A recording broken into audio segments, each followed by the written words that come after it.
if it's in my head or not, but this time of the year I am freezing. I know winter is coming here in upstate New York, and my mindset is, how am I going to stay warm and not skyrocket our heating and energy bills this winter? Hi everybody, my name is Sarah. Thank you so much for joining me today. If you don't know me, I'm the owner of FrozenPennies.com. I'm a financial coach, and as a family we are debt-free. Winter is one of those times here where I live that our energy bill skyrockets, and every year I think, what can I do to lower that bill? Because I am frugal by nature, and it's just natural for me to think that way. But I also don't want to freeze. So you'll see a lot of gadgets and techniques in this video coming up that I do to keep myself warm. First, I preheat our bed. I have a heated mattress pad in my bed, and I don't leave it on all night long because I'm going to tell you, I'll be dying of heat. I'll be throwing off the covers if I try to leave it on all night long.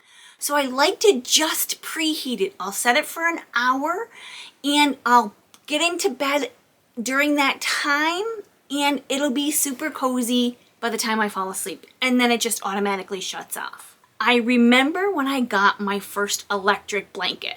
Now I understand this is a heated mattress pad, so it's a little bit different. Technology has come a long way since I was a kid. My gram had an electric blanket and I loved it. I loved it so much that the next Christmas she bought me one of my own. Another thing you can do if you don't want to use the electricity at all is to heat up a bottle of water and put it in your bed more down toward your feet. This is a trick that my husband uses when he goes camping with the guys in October. Use rugs as insulation. Now we have a couple of rugs in our dining room right now. We have no carpeting downstairs in our house. And one of the big reasons we have the rugs is because my son comes in a wheelchair and he tracks all the snow and the dirt and everything is, and it helps to absorb the water a little bit before he gets to the rest of the house in the wheelchair. But it also makes the floors warmer. I'm keeping my eye out for a nice area rug for our living room next. It's made such a difference to keep the rooms cozier, and it also absorbs noise. Cook more efficiently. Using things like Instant Pot and slow cookers will really reduce the energy usage that you're using.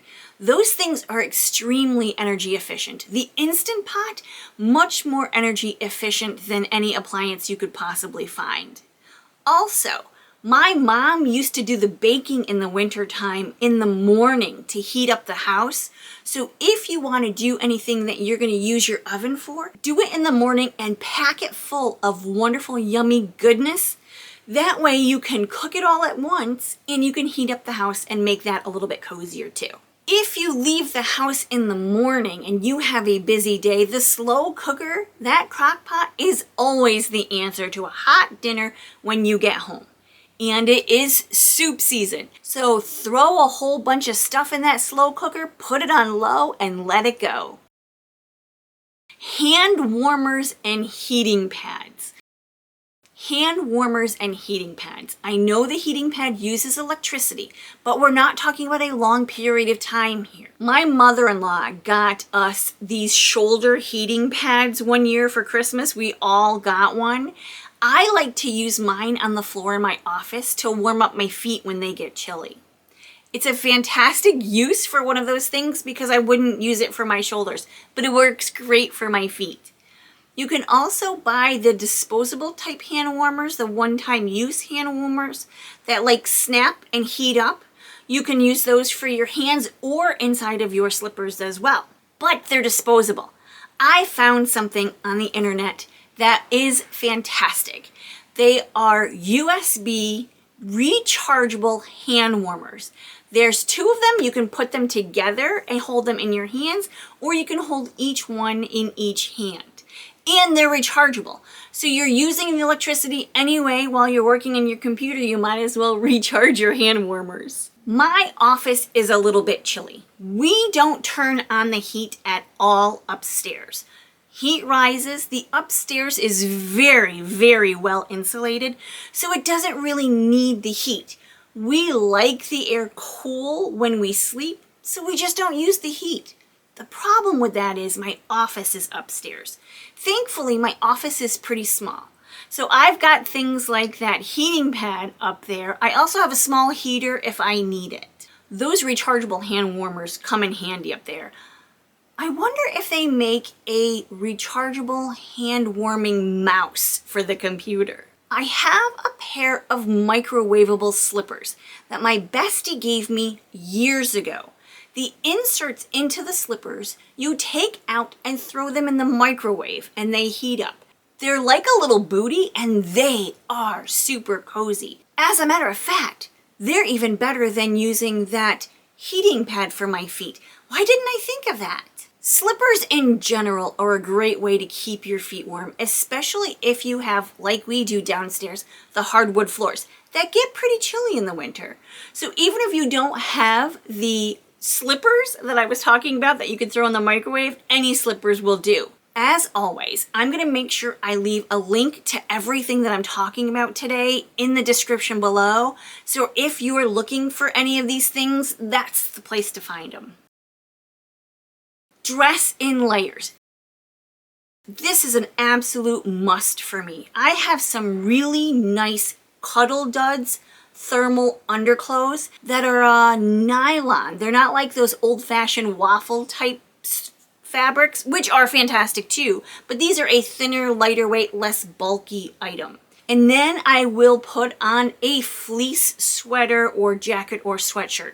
Fleece is your friend, my friend, if you're dealing with the cold winters. Things like fleece sweaters, fleece jackets, fleece hoodies, and even fleece blankets. If you work from home and you're at your desk and you're a little chilly, throw on a fleece blanket. If you're hanging out watching TV with your spouse and your kids, everybody should each have a fleece blanket. They'll add a nice insulating layer without being too bulky. And you get to layer for flexibility.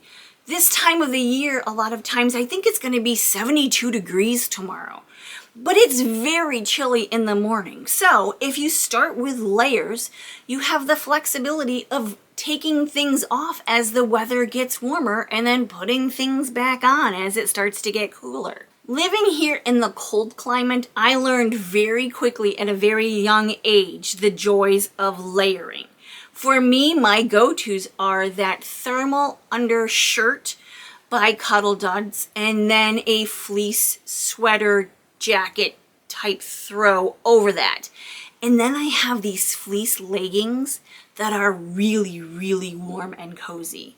Add some really cozy fuzzy socks and my slippers and I am good to go. Also, I got these rechargeable heated mittens. They're fingerless, so they have the mitten part that goes over it, but there's a little cord where you can recharge and they warm up. So you don't need those disposable hand warmers that you have to buy over and over and over again. I have the option of the mittens when I go out, or I have those rechargeable hand warmers. I'll tell you, I stay so warm all winter long. Install a programmable thermostat. Now, we actually had one of these when we moved into this house 22 years ago. There was a programmable thermostat. Now, they have come a really long way since we moved into our house. You can get one as inexpensive as $35 at Home Depot, but they also have these programmable thermostats that use geofencing. This means that the thermostat actually sees the movement and programs itself by knowing your habits. Okay, so maybe it's a little bit creepy, but it's also super energy efficient because it knows when you're going to be there by catching the movements, and it knows that the temperature maybe needs to be a little bit higher when you are there. Let me know in the comments, creepy or wicked cool? And let's talk about winterizing your home. This isn't something that we really have to do because my husband is quite the nerd when it comes to things like this, but you can take a candle and light it and move the candle around your windows and doors. If you see the flame flicker, you know that you've got some energy efficiency that needs to happen there. There's a draft coming in. So you can use things like foam strip insulation, spray foam, those winter plastic sealed insulators that you can buy the kits. You can use bubble wrap around your doors and windows. You can use those door jambs that slide underneath your door to catch the draft from coming in from under the door. There are so many different options that you can use. If you're renting, you can still do this stuff, especially the plastic on the windows or the bubble wrap. It doesn't damage the windows. You're not making any permanent changes to the window if you're just using the plastic wrap. If your landlord allows you to go further, like putting weather stripping around or foam insulation in the gaps that there might be air coming in, go for it. It's just going to save you money on your energy bills. Every year, my husband goes around and checks to make sure that the changes he's made are working. He's looking for drafts. He's looking for any place air may get in. He's looking for cracks in, the old cellar that we have because houses shift and settle. All of those things are happening just in case he missed something. Now you can take this a little bit further if you own your home and are saving your money for this purpose. Doing things like adding insulation, replacing windows, replacing older roofs that maybe have drafts or not enough insulation in. Don't forget the attic. You can add extra insulation up there too to help warm your house. Use insulated curtains. Now, I have a trick that I use. I don't switch out insulated curtains. I have some fleece that I bought years ago. I just take those fleece pieces, those panels, and I pin them to the top of my regular curtains on my big glass back doors that I use. I have French doors that get a little chilly in the winter. So we like to close our curtains in the winter, but they're pretty thin. So adding those, just pinning those panels, those fleece panels, to the actual curtains will help make those a little bit heavier and insulate the door from the inside. I think I'm going to add some big snaps onto those curtains and onto those fleece panels. So in the fall and winter, I can just snap them together and I don't have to get up there with a ladder and pin them and fuss around with them every time. It's something that I do every year, so why not make my job a little bit easier?